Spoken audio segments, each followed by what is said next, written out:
ॐ स्थापकाय च धर्मस्य सर्वधर्मस्वरूपिणे अवतारवरिष्ठाय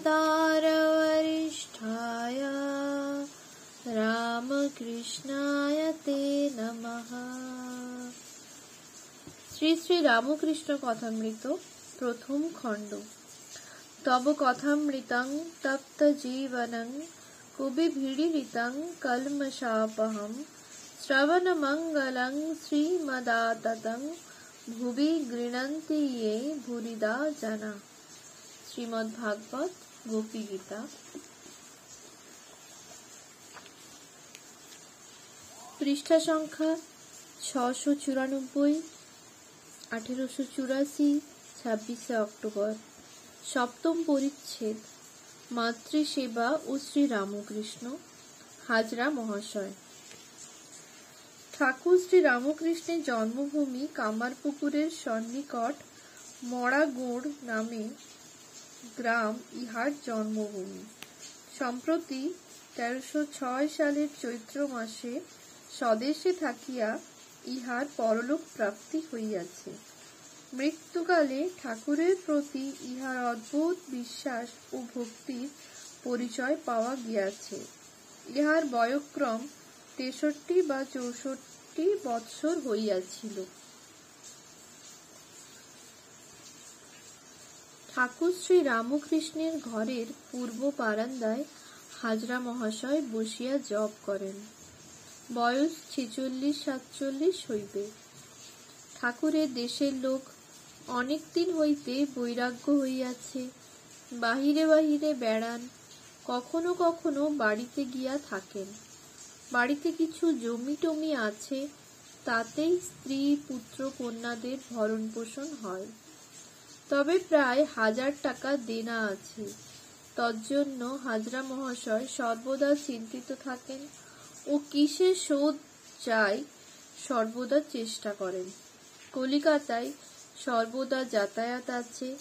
সেখানে ঠনঠনে নিবাসী শ্রীযুক্ত ঈশানচন্দ্র মুখোপাধ্যায় মহাশয় তাহাকে সাতিশয় যত্ন করেন ও সাধুর ন্যায় সেবা করেন। ঠাকুর শ্রী রামকৃষ্ণ তাহাকে যত্ন করে রেখেছেন।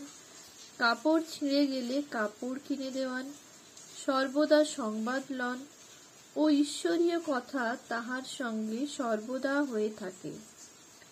হাজরা মহাশয় বড় তার্কিক। প্রায় কথা কহিতে কহিতে তর্কের তরঙ্গে ভেসে একদিকে চলে যেতেন। বারান্দায় আসন করে সর্বদা জপের মালা লয়ে জপ করতেন।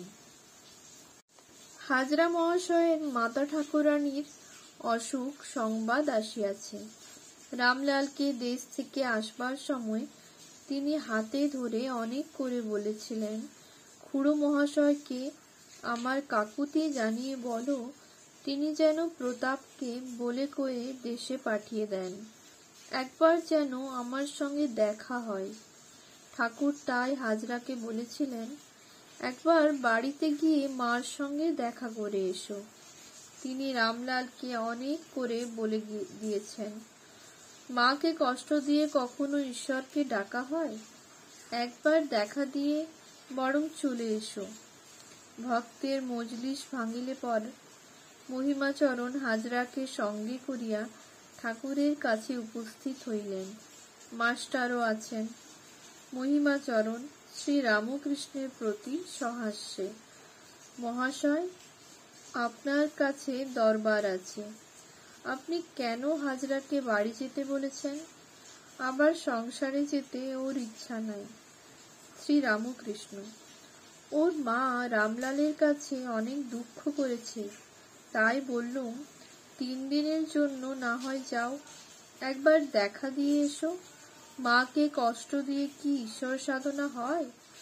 আমি বৃন্দাবনে রয়ে যাচ্ছিলাম, তখন মাকে মনে পড়ল। ভাবলুম মা যে কাঁদবে, তখন আবার সেজবাবুর সঙ্গে এখানে চলে এলুম। আর সংসারে যেতে জ্ঞানীর ভয় কি? মহিমাচরণ সহাস্যে, মহাশয় জ্ঞান হলে তো। শ্রী রামকৃষ্ণ সহাস্যে, হাজরার সবই হয়েছে, একটু সংসারে মন আছে, ছেলেরা রয়েছে, কিছু টাকা ধার রয়েছে, মামির সব অসুখ সেরে গেছে, একটু কুসুর আছে। মহিমাচরণ প্রভৃতি সকলেই হাস্য। মহিমা: কোথায় জ্ঞান হয়েছে মহাশয়? শ্রী রামকৃষ্ণ হাসিয়া: না গো, তুমি জানো না। সবাই বলে হাজরা একটি লোক রাসমণির ঠাকুর বাড়িতে আছে, হাজরারই নাম করে। এখানকার নাম কেউ করে? সকলের হাস্য। হাজরা: আপনি নিরুপম, আপনার উপমা নাই, তাই কেউ আপনাকে বুঝতে পারে না। শ্রী রামকৃষ্ণ: তবেই নিরুপমের সঙ্গে কোনো কাজ হয় না, তা এখানকার নাম কেউ করবে কেন? মহিমা: মহাশয়, ও কি জানে, আপনি যেরূপ উপদেশ দেবেন ও তাই করবে। শ্রী রামকৃষ্ণ: কেন? তুমি ওকে বরং জিজ্ঞাসা করো, ও আমায় বলেছে তোমার সঙ্গে আমার লেনা দেনা নাই। মহিমা: ভারী তর্ক করে। শ্রী রামকৃষ্ণ: ও মাঝে মাঝে আমায় আবার শিক্ষা দেয়। সকলের হাস্য। তর্ক যখন করে, হয়তো আমি গালাগালি দিয়ে বসলুম, তর্কের পর মশারির ভিতর হয়তো শুয়েছি, আবার কি বলেছি মনে করে বেরিয়ে এসে হাজরাকে প্রণাম করে যায়, তবে হয়। বেদান্ত ও শুদ্ধাত্মা। হাজরার প্রতি: তুমি শুদ্ধাত্মাকে ঈশ্বর বলো কেন? শুদ্ধাত্মা নিষ্ক্রিয়, 3 অবস্থার সাক্ষী স্বরূপ। যখন সৃষ্টি, স্থিতি, প্রলয় কার্য ভাবি, তখন তাকে ঈশ্বর বলি। শুদ্ধাত্মা কিরূপ? যেমন চুম্বক পাথর অনেক দূরে আছে, কিন্তু ছুঁচ নড়ছে, চুম্বক পাথর চুপ করে আছে, নিষ্ক্রিয়। ওম শান্তি শান্তি শান্তি। হরি ওম তৎসৎ। শ্রীরাম